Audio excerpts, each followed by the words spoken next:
Hey, just a quick Monday mentor. Hello to you. I am Noah Elias, your Monday mentor, and I just want to give you a couple little words of encouragement on how to give yourself a raise.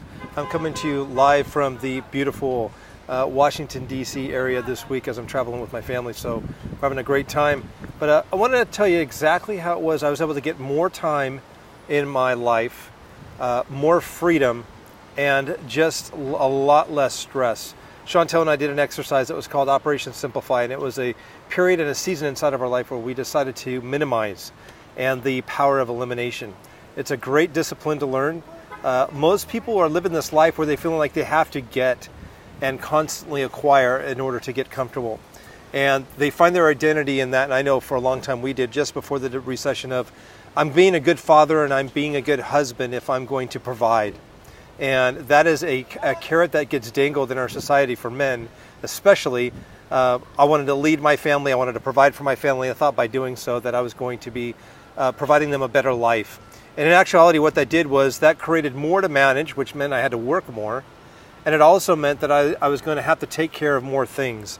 And so basically you get into a really hardcore cycle of living what you make. So everything that comes in goes right out, and it feels like you end up with about $60 in the bank right at the end of the month, and that was us for a very long time. So what I want to encourage you guys on is to take a quick look on, is there anywhere that you can trim the fat? We moved twice, we minimized our life, we let go of cars, we let go of expenses, and we literally wanted to see how extreme we could get on this exercise. So the power of elimination is probably one of the biggest tools that I could teach you. Eliminate everything out of your life as it pertains to something that you have to spend or spend time making money to take care of. And when we did that, we cut our income, and I should say we cut about 75% of our expenses back, which freed up a lot more time. We didn't have to work as much.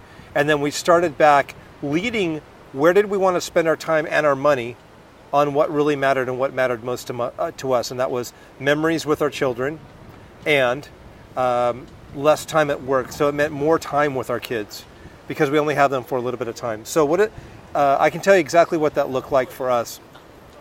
If you are going to minimize and get rid of your expenses, or a lot of them, that's going to open up more time. So then you start to lead with what matters most.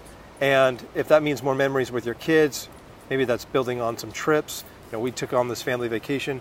We started homeschooling, which took our expenses down. That saved us probably $600 a month.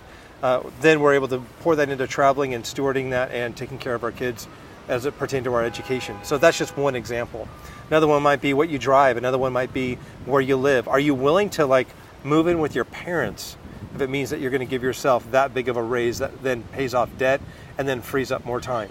So I think that there's two stages to this. One is give yourself a raise by one, minimizing your life. And number two, once you minimize and get out of debt, which is stage two, that's going to allow you then to kind of reset and say, okay, you know what? If we were to really do this smart, we would lead with what matters most, and that's whether it's time with our kids, value, travel, etc. Because I feel that we were not put on this earth just to work.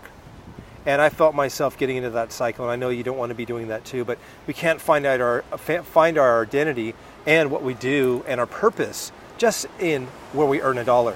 I believe the sweet spot is when we can earn a dollar and have the impact and maintain the life that we want. And that's what I teach at Noah University, and that's what I've been forcing myself to say in that spot over and over and over again. So the third part that I would say is learn to say no. As a leader, that's one of the hardest things that you're going to have to do, because the more you say yes to, the more it means it's going to take away your time. You're going to be working harder for it, and you're going to get wrapped up meeting other people's needs, and you're going to find that your needs aren't met. So you're going to be out of money, out of time, meeting the needs of others, and you are going to be taxed and don't have any money and any time. So first and the safest thing is to stop saying no to opportunities, stop saying no to the spending, and stop saying no to those things that are going to get you too spread thin. That allows you to get back in the driver's seat, then take a measurement of where you are spending. Can you trim back, and how far can you trim back?